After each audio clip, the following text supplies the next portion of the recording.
सुना रही हैं, कैसे लगेगा कमेंट बॉक्स में बताइएगा। और दीदी के चैनल को ज़्यादा से ज़्यादा सपोर्ट करिएगा, अपना ढेर सारा प्यारा आशीर्वाद दीजिएगा। फ्रेंड गाँव में कौन गाना कहीं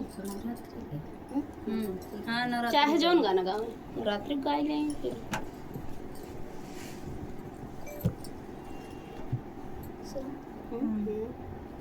आयल नवरात्र का दिनवा मोरी मायरिया होयावाना।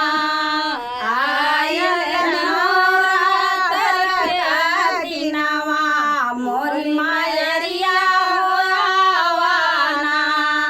चौका पुरैबे गंगा जल से कलश भरैबे हो, गंगा जल से कलश भरैबे।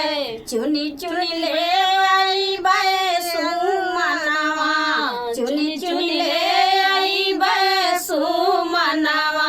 मोरी मायरिया होयावाना।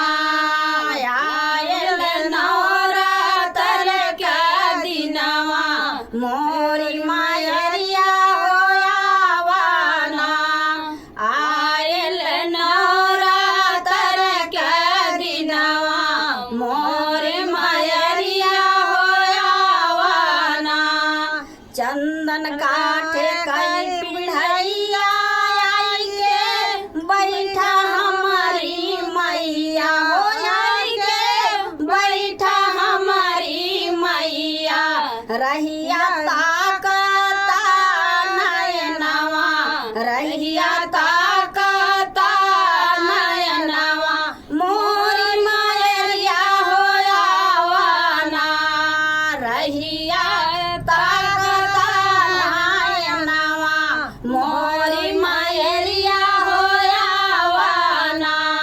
आयल नवरात्र के दिनवा मोरी मायरिया होयावाना।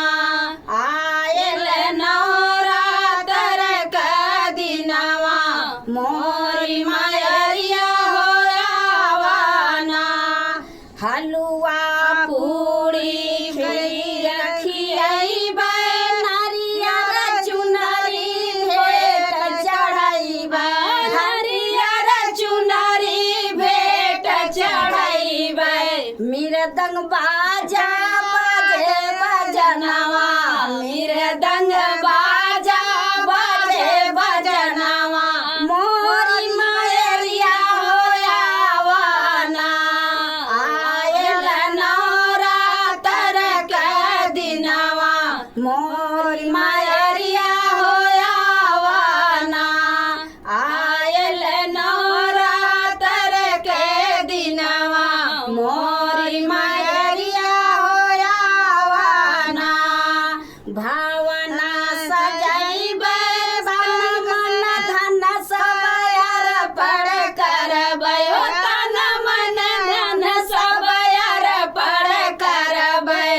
हमके दैदा माई दर्शनवा, हमके दैदा माई दर्शनवा। मोरी मायरिया होयावाना।